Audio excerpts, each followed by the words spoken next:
رات گزارش یہ ہے کہ آپ جانتے ہیں کہ جس طرح سے صدر صاحب یہ ایکٹیویٹیز کر رہے ہیں تو ان کے ہاتھ مضبوط کرنے کے لیے جن ساتھیوں کا بڑا کردار ہے وہ سارے کچھ تو یہاں موجود ہیں، کچھ یہاں نہیں ہیں، تو میں ایک ایسے درینہ ساتھی کو یہاں بلاؤں گا جو ان سارے کاموں کو دیکھ بھی رہے ہیں اور وہ آئیں گے اور اپنے خیالات کا اظہار کریں گے۔ میری گزارش ہے جناب عبد الرحمان صدیقی صاحب کی خدمت میں کہ آپ تشریف لائیں اور اپنے خیالات کا اظہار کریں۔ بھرپور تالیوں میں استقبال کریں۔ بسم اللہ الرحمن الرحیم۔ سب سے پہلے تو چیئرمین ٹریڈرز ویلفیئر ایسوسی ایشن G9 مرکز کے ساتھ ساتھ صدر، جنرل سیکرٹری اور پوری ٹیم کو بہت بہت مبارکباد کہ احسن ظفر بختیوری صاحب نے اپنی الیکشن کمپین کے دوران جو اسلام آباد کے تاجروں سے وعدے کیے تھے وہ ایک ایک کر کے الحمدللہ وہ پورے ہوتے جا رہے ہیں، اور ہم نے یا آپ یوں کہہ لیجئے کہ ان کی ٹیم نے جو بھی وعدے احسن ظفر بختیوری صاحب نے کیے ان کو مکمل کرنے کے لیے ان کے ساتھ شانہ بشانہ کھڑے ہیں۔ اور نہ صرف یہ فلٹریشن پلانٹ کے وعدے تھے اور بلکہ ساتھ ساتھ انہوں نے تاجر ویلفیئر کے لیے جو ہیلتھ کی سہولتیں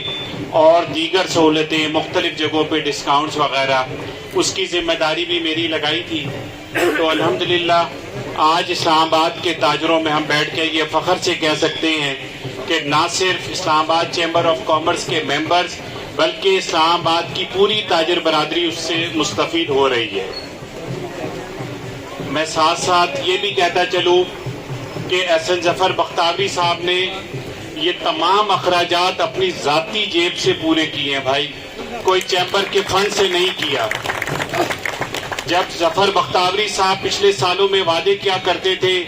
کہ میں ریڈیو اسٹیشن بنانا چاہتا ہوں، میں اسکول بنانا چاہتا ہوں، میں اسپتال بنانا چاہتا ہوں، یا میں تاجروں کی خدمت کرنا چاہتا ہوں، تو یہ سب چیزیں ایسی لگتی تھی کہ جیسے ایک یہ خیالی پلاؤ بنایا جا رہا ہے یا کوئی الیکشن کمپین کے لیے ایک وعدہ کیا جا رہا ہے۔ لیکن جس ڈیڈیکیشن کے ساتھ ظفر بختیوری صاحب نے ان چیزوں کو عملی جامہ بنایا، اس بات کا ثبوت ہے کہ یہ جو وعدے آپ کے چل رہے ہیں یا جو کام مکمل ہو رہے ہیں یہ صرف 30 ستمبر ان کے ٹینور تک محدود نہیں رہیں گے۔ انشاءاللہ احسن ظفر بختیوری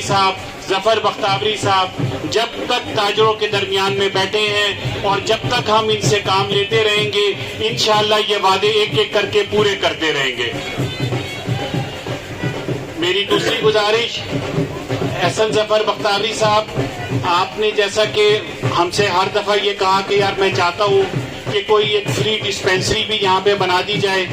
تو میں آج اپنے دوستوں کو یہ بات بھی بتانا چاہتا ہوں کہ ہم نے بیک اینڈ پہ اس کا کام مکمل کر لیا ہے، اور جتنے بھی یہ فلٹریشن پلانٹ بنائے جا رہے ہیں اس میں انشاءاللہ ہم ہفتے میں 2 دن جو ہے وہ فری میڈیکل کیمپ لگایا کریں گے، اور اس کے تمام اخراجات جو ہے ہم دوست مل کے اس کو پورا کریں گے انشاءاللہ۔